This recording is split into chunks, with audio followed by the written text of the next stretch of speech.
On a parlé de l'homme, on va parler à présent de l'homme politique. Vous l'avez à plusieurs reprises affronté, Philippe de Villiers, avec comme point de divergence majeure l'Europe. Nous sommes en 2005, et qui dit nouvelle saison dit nouvelles archives. Nous sommes en 2005, à quelques jours du référendum, et vous interpellez les partisans du oui au référendum, à la Constitution. Monsieur Oui, il s'avère que l'un de ses partisans s'appelle Michel Barnier. Regardez cette séquence très éloquente. Dis non 2 fois à cette Constitution. Non à cette Constitution qui dessine un espace mondialisé sans limite géographique, sans frontières, sans protection, mais dans lequel, virtuellement, il y a déjà la Turquie. Et deuxièmement, non à cette Constitution qui dessine un monstre bureaucratique qui sera dominé par des juges, des commissaires et des banquiers lointains et incontrôlables, et dans lequel, ce monstre bureaucratique, eh bien, le peuple français perdra la liberté de ses choix fondamentaux, à commencer par sa politique étrangère. Et donc je pense qu'il ne faut pas dire où c'est l'Europe, où c'est la France. Moi, je ne suis pas prêt à brader la France. Moi, je n'accepte pas de recevoir des leçons de patriotisme de Philippe de Villiers. Ah, mais ce n'est pas une leçon. Non, mais c'est un peu le ton que vous avez de donner des leçons. Moi, je n'accepte pas de telles leçons. Et moi, je fais un choix différent. Il est entre une Europe européenne, indépendante, qui sait ce qu'elle veut, qui a ses alliances et qui les respecte. L'alliance, ce n'est pas l'allégeance. Et entre une Europe indépendante européenne et une Europe sous influence. Et moi, depuis que j'ai vu, j'avais 14 ou 15 ans, Philippe de Villiers, j'étais au lycée Jean Moulin d'Albertville, j'ai vu le général de Gaulle et le chancelier Adenauer se serrer la main. Je suis devenu gaulliste et européen, je n'ai pas changé. Et j'ai fait le choix d'une Europe européenne et indépendante. L'Europe puissance, je fais du neuf pour répondre à Michel Barnier. Pour que l'Europe soit une puissance, il faut qu'elle ait une première caractéristique, c'est qu'elle soit indépendante, effectivement. Une Europe indépendante, une Europe européenne, et troisièmement, vous avez cité le général de Gaulle et on peut citer le traité de Rome. Il faut une Europe qui soit protectrice de notre sécurité et de nos emplois. Souvenez-vous, la préférence communautaire, le marché commun, des mots qui ont disparu dans cette Constitution, puisque toute l'idéologie de l'Europe de Bruxelles aujourd'hui, on le voit avec les déclarations des commissaires, c'est une Europe libre-échangiste qui ne se protège plus et qui pousse toutes nos entreprises à crever ou à se délocaliser. Geoffroy Lejeune, vous avez une question. C'est amusant, vous parlez des commissaires qui sont éloignés du peuple. Il deviendra, lui, commissaire européen. Vous avez dit tout le bien que vous pensez de l'homme. Et que pensez-vous de l'homme politique ?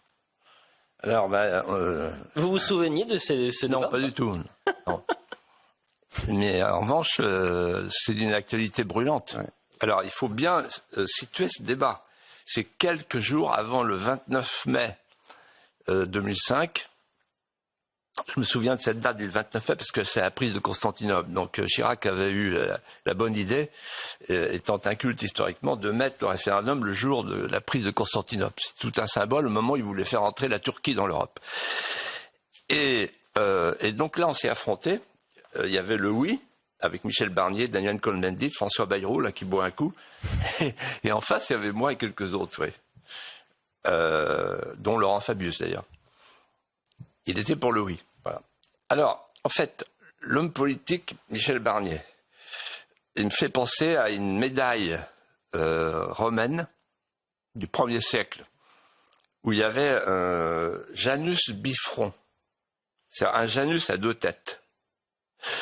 On a eu la première tête, puis la deuxième tête. On a eu la première tête, le Michel Barnier, européiste.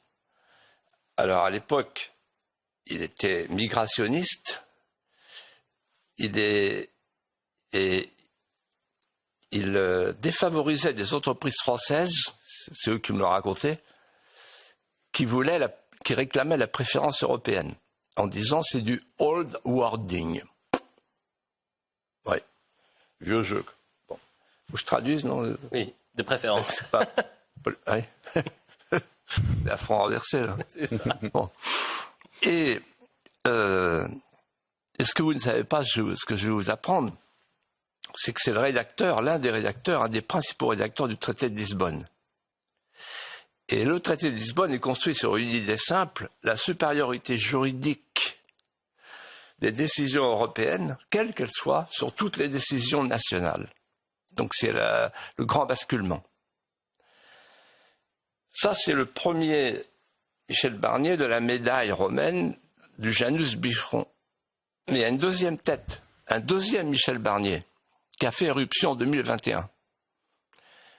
C'est un Michel Barnier qui veut réduire l'immigration, il n'est plus migrationniste, il veut même un moratoire en 2021.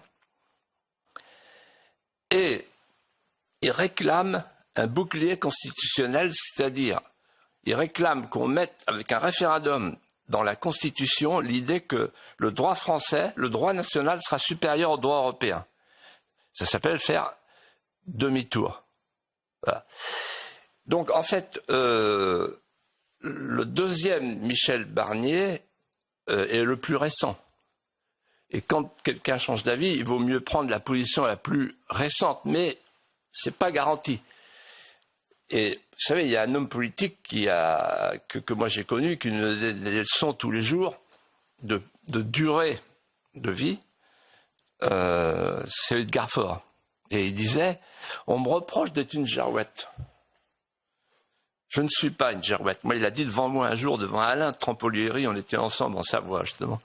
Je ne suis pas une girouette. Je dis, pourquoi vous dites ça? Il dit, parce que c'est pas moi qui tourne, c'est le vent.